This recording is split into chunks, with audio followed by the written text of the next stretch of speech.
네, 뒤늦은 폭로로 고통받는 스타들. 다음으로 얘기해 주실 분은 누구인가요? 네, 정말 하루가 다르게 충격적인 폭로가 이어져서 많은 분들을 놀라게 하고 있는 코미디언 김병만 씨입니다. 다툼을 이어가고 있는 대상, 다름 아닌 전 아내의 분이고요. 정말 말 그대로 진흙탕 싸움을 하고 있습니다. 너무도 충격적인 얘기들 저도 사실 많이 놀랐는데 전처라고 하시면 이 두 분은 이미 이혼을 한 상태인 건가요? 결론부터 말씀드리지만 둘은 이미 오래전부터 남남입니다. 두 사람이 일단 지난 2011년 김병만 씨가 7살 연상의 비연예인과 결혼을 했는데 지난해 연말이었죠. 오랜 별거 끝에 결혼 12년 만에 파경했다는 소식이 전해졌습니다. 두 사람은 이미 2019년에 재산 분할 등을 두고선 이혼 소송을 진행을 했고 대법까지 간 끝에 2020년 모든 소송이 마무리됐습니다. 즉 지금은 명백한 남남이라는 거죠. 그러면은 이미 이혼하고 4년이 지난 상황이고 2023년에야 그 사실이 알려진 거군요. 네, 맞습니다. 2023년 이혼 소식을 전하며 아내와 떨어져 산 기간이 길었기에 자연스럽게 정리가 됐다라면서 갈라서게 됐지만 응원하는 관계로 남았다라고 밝혔습니다. 지금 말씀도 그렇고 지난해 입장 발표문만 보면 원만하게 잘 헤어지신 것 같은데요. 근데 갑자기 폭로전이 시작이 되어버렸습니다. 자, 따져보면 이혼은 5년 만의 일인데 이게 대체 어떻게 된 일인가요? 네, 말씀대로 부부관계는 5년 전에 끝났어요. 근데 왜 지금 와서 폭로가 나오냐? 이 내용을 타임라인대로 한번 정리를 해보겠습니다. 먼저 전처 A씨가 지난 11월 12일 한 언론 매체와 단독 인터뷰를 나눴는데 여기서 김병만 씨에 대한 강도 높은 폭로를 쏟아냈습니다. 지난 10월 김병만 씨가 방송에 출연해 이혼에 대해 언급한 내용 때문이라고 밝혔는데 이게 본인 입장에서 납득할 수 없다는 건데 제가 볼 때 또 하나의 이유는 있는 것 같습니다. 김병만 씨가 이혼 후에 아내에 대해서 여러 가지 고소장을 제출했는데 이 고소에 대해서 지난 9월 불송치 결정이 내려졌습니다. 결국 아내 입장에선 이제 반대로 본인이 억울하다고 싶은 얘기를 본격적으로 하기 시작한 거죠. 자, 그렇다면 그 전에 방송에서 어떤 내용을 언급을 했는지가 궁금합니다. 아내분이 뭐 어떤 결심을 하게 된 이유가 있을까요? 김병만 씨가 일단 당시 방송에서 했던 얘기는 2011년 결혼 후에 1년 만에 2012년 별거를 시작을 했고 10년의 별거 기간 중에 여러 차례 이혼 얘기를 계속했지만 상대가 들어주지 않아서 이혼 소송을 할 수밖에 없었다고 얘기를 했습니다. 근데 이 전처 A씨는 김병만 씨가 방송에서 한 이야기가 사실과 다르다라는 반박을 하고 계신 거죠? 네, 일단 전처 A씨 같은 경우에는 결혼 1년 만에 별거를 시작한 것도 그리고 약 10년간 별거를 지속했다라는 것도 모두 사실이 아니다라고 주장했고요. 이혼 이야기를 계속해서 꺼냈다라는 김병만 씨의 주장 역시 거짓이다라고 얘기를 합니다. 결혼 중 이혼 이야기는 전혀 들은 적이 없고 2019년도에 김병만 씨가 갑작스럽게 이혼 소송을 제기해서 너무 당황스러웠다라고 자신의 신경을 이야기했습니다. 얘기가 정말 정반대입니다. 그러니까 김병만 씨가 얘기한 내용을 전부 반박을 한 건데요. 별거도 이혼 요구도 사실이 아니다. 이게 어떻게 된 겁니까? 이 A씨분이 이렇게 얘기를 했어요. 아이가 입시생이기 때문에 생활 패턴이 안 맞아서 아이 공부에 문제가 생길까 봐 당시 김병만 씨가 매니저 숙소를 왔다 갔다 하면서 지내서 이게 특별히 별거라고 생각하지 않았다. 그리고 집에 오지 않는 날들이 길어지면 그냥 바쁜가 보다 생각하면서 지냈는데 갑자기 이혼 소장이 온 것이고 본인은 별거에 합의한 적이 절대 없었다라고 주장하고 있습니다. 근데 서로의 생각이 다른 건 확실한 것 같고 평범한 부부랑도 좀 다른 느낌이 드는 것도 좀 맞는 것 같고 근데 결혼하자마자 입시생 자녀가 있다라는 거 요거 무슨 좀 사연이 있는 것 같은데요. 네, 2011년 결혼 당시에 김병만 씨는 초혼이었는데 당시 전처는 3번째 결혼이었습니다. 앞선 결혼에서 낳은 딸 1명이 있었는데 맨 처음 결혼할 땐 초등학생이었고 그 아이가 성장해서 입시생 자녀가 됐던 거죠. 네. 그런데 또 김병만 씨는 A씨와 결혼하면서 이 딸을 친자와 같은 지위를 부여하는 친양자 입양을 해서 정식으로 아버지가 됐던 거죠. 네, 뭐 지금까지의 내용만 보면은 이혼한 부부 사이에 있을 수 있는 이견 다툼 정도로 보입니다. 근데 문제가 그 다음부터인 것 같은데요. 좀 자극적인 내용들이 폭로됐죠. 네, 지난 7월에 김병만 씨가 전환의 폭행 혐의로 피소돼서 검찰에 송치됐던 사실을 폭로를 한 것입니다. 또 이에 덧붙여서 결혼 전인 2010년 3월부터 2019년 6월까지 수년간 가정사 문제로 다퉜고 그때마다 김병만 씨에게 상습적으로 폭행을 당했다고 주장을 했습니다. 내 머리채를 잡고 목을 조르고 발로 걷어찼다는 건데요. 또 게다가 딸도 본인이 맞는 장면을 4차례나 본 적이 있다고 주장하면서 이 지금 보시는 폭행 증거 사진과 함께 20회에 걸친 진료 기록서를 제출을 하면서 김병만 씨를 고소하게 됐다고 밝혔습니다. 이게 만약 사실이라면 왜 그렇게 오랜 시간 참았는지에 대해서도 털어놨는데요. A 씨의 주장에 따르면 김병만 씨가 이 잘할 때는 나를 공주 왕비 모시듯이 잘해줬다라는 거예요. 그래서 이 폭행을 당하는 그 시간만 참고 지나가면 또 괜찮다라는 생각을 했다라고 합니다. 그리고 또다시 이 일정 시간이 지나면 잔인한 폭행이 시작됐고 그 기간이 무려 9년이었다라고 현재 주장을 하고 있는 상황입니다. 자, 이에 대해서 김병만 씨는 어떤 입장을 밝혔습니까? 네, 김병만 씨 소속사에서 언론 매체를 통해 입장을 밝혔는데요. 결혼 전과 후에 그 어느 때도 폭행은 없었다라고 주장을 했고요. A 씨가 주장하는 폭행 시기에 김병만 씨는 정글의 법칙 촬영이 있었기 때문에 해외에 있었다는 겁니다. 그리고 그 부분을 출입국 확인서로 경찰과 검찰에 제출을 해서 이미 입증이 끝난 상태라고 폭행 사실을 전면 반박했습니다. 검찰에서는 들여다보고 결국은 이걸 무혐의로 결론을 냈습니다. 무혐의로. 결국은 사진 출처, 촬영 일시, 장소 모두 불분명하다는 거죠. 이 부분은 명백한 증거로 받아들여지기 어렵다라고 판단을 한 것으로 보여요. 그리고 이와 함께 이 A 씨가 김병만 씨를 강간 치상 혐의로 고소한 건 역시 증거 불충분으로 무혐의 처분이 났습니다. 네, 전처 A 씨가 고소한 건에 대해서 모두 무혐의를 받은 거면 김병만 씨가 역으로 A 씨를 명예훼손이나 허위사실 유포 등으로 고소할 여지도 있는 걸까요? 이에 대해서 새로운 주장을 또 내놨습니다. 이 전처 A 씨가 법원에 허위 고소를 한 것은 이혼 소송에서 재산 분할로 인정한 돈을 김병만에게 주지 않기 위함이다라고 이야기를 한 거예요. 근데 상대방이 위자료를 안 주니까 받으려고 소송하는 경우는 많은데 돈을 안 나눠주려고 고소를 했다는 게 무슨 말일까요? 네, 일단 김병만 씨 측 주장에 따르면요. 이혼 전 부부의 수입을 전적으로 전 아내인 A 씨가 관리를 했다고 합니다. 아시다시피 김병만 씨가 정글 촬영을 가면은 통신도 안 터지는 오지잖아요. 자금 관리를 하기가 힘들기 때문에 이 A 씨에게 수입 관리와 재산을 전부 다 맡기게 됐다고 합니다.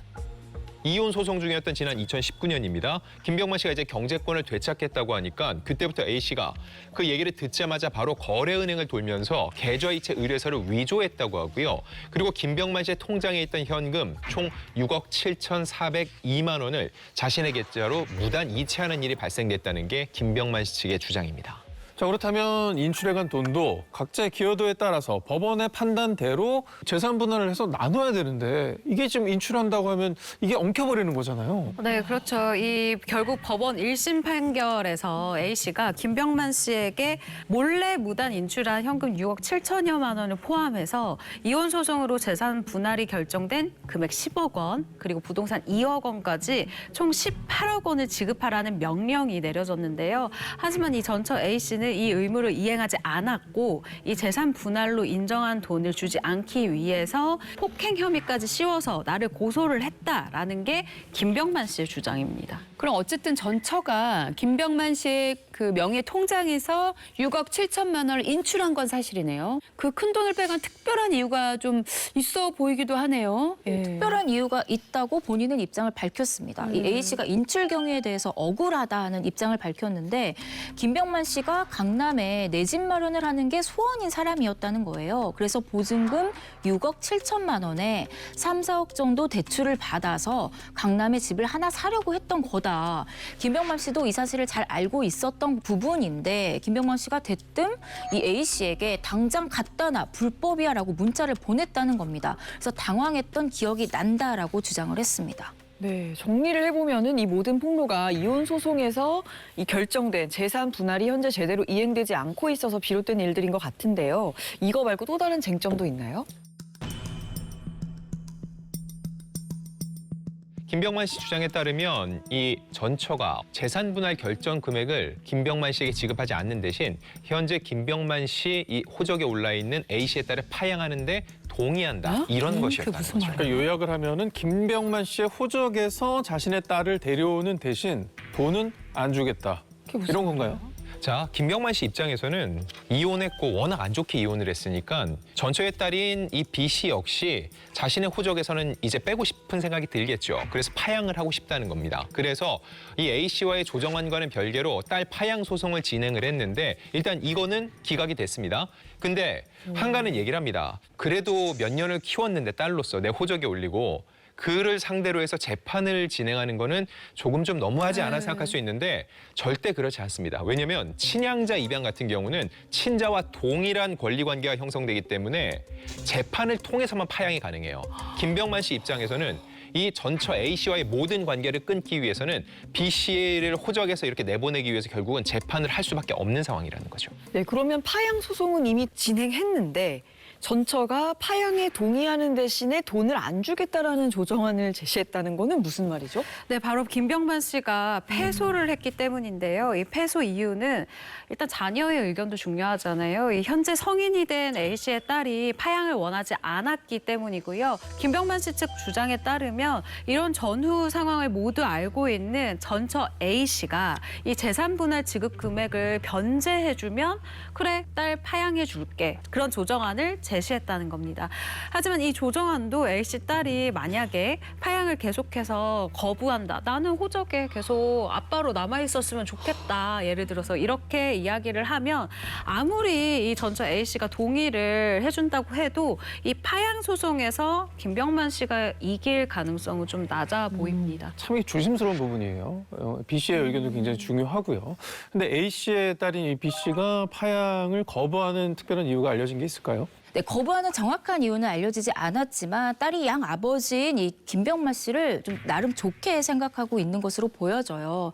일례로 지난 11월 18일에 한 언론 매체가 공개한 자료에 따르면 전처 A 씨가 이 자신의 딸이 김병만 씨의 폭행 장면을 4차례나 목격했다고 얘기를 했잖아요. 그런데 당시 이 딸이 가정법원에 제출한 사실 확인서에는 그분 김병만은 제게 정말로 최선을 다해줬습니다. 저를 이만큼 잘 키워주시고 오래도록 큰 사랑과 은혜를 베풀어 주셨습니다. 김병만 아버지는 참으로 고마우신 분입니다. 라고 얘기를 했습니다. 야, 참, 좀 상황이 많이 굉장히 너무 복잡합니다. 복잡하긴 한데 좀 안타깝긴 하네요. 근데 일단은 평소에 가정폭력이 있었다라는 그 어머니인 A 씨의 주장과는 상반되는 내용이긴 하네요. 일단 그리고 전처 A 씨 역시 김병만 씨가 평소 딸에게 잘해준 점 다 인정을 했습니다. 그렇기 때문에 지금 이 상황이 더욱더 안타까울 수밖에 없고 조금 더 제가 둘의 이 관계가 좋기 때문에 더욱더 조심스러우면서도 현실적인 말씀을 해드리면 일단 친양자는 그냥 친자라고 보시면 돼요. 그러면은 향후 이혼을 했음에도 불구하고 피 한 방울 섞이지 않았지만 상속권은 고스란히 같습니다. 이런 여러 가지 상속까지 따져봤을 때 김병만 씨가 지금 A 씨와의 모든 인연을 확실하게 끊고 싶으면 이 A 씨를 호적에서 내보내는 게 합리적인 판단이라고 생각을 하는 것 같습니다. 이야기가 정말 복잡해져만 가고 있는 것 같습니다. 날이 갈수록 새로운 주장들이 제기가 되고 있는 상황 속에서 뒤늦게 또 밝혀진 충격적인 내용이 또 있다고요. 이번에도 김병만 씨 측의 주장인데요. 바로 이혼 소송 중에 이 전처 A 씨가 자신의 명의로 보험을 24건을 들여놓은 사실을 알게 됐다라는 겁니다. 재테크용 보험 그리고 연금보험이 섞여 있긴 하지만 모두 이 피보험자가 사망 시에 보험금이 지급되는 상품으로요. 사실상 김병만 씨 측 입장에서는 이거는 사망보험 24개를 든 거나 다름없다라고 주장하고 있습니다. 네, 김병만 씨 주장에 따르면 보험 수익자는 대부분 전처인 A 씨로 되어 있고요. 그중 일부는 이 A 씨의 친딸이자 김병만 씨의 양녀였다고 합니다. 이 중에 일부는 현재 해지가 된 것으로 알고 있어요. 그런데 김병만 씨가 현재 남은 보험을 반환해달라는 소송을 보험사에 제기를 한 상황이고요. 그게 또 가입이 된다는 것도 좀 놀라워요. 그러니까요. 본인 그래서 동의가 저는 없이. 이게 이해가 안 가는 게 김병만 씨가 자신의 이름으로 보험이 들어져 있다라는 걸 전혀 몰랐다는 건가요? 전혀 몰랐다고 하고요. 가입이 안 돼요. 본인이 모르면 안 되는 게 이게 맞습니다. 이해가 안 그게 되잖아요. 네. 보험법에 다 그렇게 되어 있잖아요. 그럼요. 네. 자, 그럼 어떻게 알게 된 거냐? 이혼 소송을 하면은 서로의 재산을 다 알아야지 이거를 균등하게 배분할 수 있잖아요. 네. 그래서 금융거래정보 제출 명령을 통해서 파악을 하는데 이때 부부가 가입해놓은 보험이나 예금을 알려준다는 거죠. 김병만 씨는 이 과정에서 자신의 명의로 가입된 보험의 개수, 종류, 수익자에 대해서 처음 알게 됐다고 하고요. 매달 낸 보험료만 수백만 원이었다고 하는데 내가 원화에서 든 게 아니다. 즉 이거는 위조됐다. 그래서 그 전처, 아울러 보험 설계사도 나를 보지 않고 이거를 임의로 가입했다. 그럼 낸 보험료를 100% 돌려받을 수 있거든요. 이런 것 때문에 김병만 씨가 꽤 긴 싸움을 할 수밖에 없는 거예요. 네, 뭐 아무튼 뭐 보험이라는 게 사실 재테크를 위해 필요한 부분이기도 하고 가족의 건강을 위해 보험을 드는 건 뭐 당연한 일이겠지만 본인의 동의 없이 이게 들어져 있다는 게 좀 문제인 것 같습니다. 자, 이에 대해서 전처 A 씨도 어떤 입장을 밝혔는지가 궁금한데요. 일단 언론 매체 인터뷰를 통해서 뭐라고 했냐면 남편 몰래 사망보험을 수십 개나 들었다는 건 말도 안 되는 주장이다라고 반박을 했습니다. 혼인 후에 가입한 사망보험 등은 불과 4건이고 나머지는 주택화재보험, 자동차 보험 등이다라고 했고요. 김병만 씨는 일단 우리 집의 가장이고 나도 나이가 있어서 여유 있게 보험을 들어야 한다고 생각했다. 일단 연예인들은 미래가 불안정하지 않겠나. 이 투자 성격으로 적금 대신 들어놓은 것도 있다라면서요. 이 맹세코 김병만 씨 명의로 몰래 사망보험을 가입한 적은 없다라고 단언을 했어요. 네, 그리고 김병만 씨가 보험 가입 사실을 몰랐다는 것에 대해서도 반박을 했습니다. 당시 김병만 씨가 스케줄로 바빠서 보험 설계사가 직접 개그 콘서트 촬영장을 방문해서 보험 가입 내용에 대해서 충분히 설명하고 자필 서명을 직접 받았고 설계사가 쓴 사실 확인서도 있다라고 주장하고 있고요. 반면 김병만 씨는 나도 모르게 가입된 보험이기 때문에 보험사를 상대로 그간 납부했던 것을 전부 다 돌려달라고 소송을 하고 있는 상황인 것입니다. 일단 하루가 다르게 계속적인 소식들이 전해져 오고 있습니다. 그래서 진실이 밝혀지기까지는 조금 더 시간이 걸릴 것으로 보이고 다만 김병만 씨는 소속사를 통해서 좋은 소식만 전해드려야 하는데 개인적인 일로 시끄럽게 해드려 죄송하다. 안 그래도 시끄러운 일 많은 세상에서 제 개인적인 일로 더 피로감을 주지 않도록 잘 마무리하겠다고 착잡한 심경을 전하기도 했었는데 대중들도 언론도 한 발 좀 물러서서 객관적으로 이 사태를 들여다볼 필요가 있을 것으로 보입니다.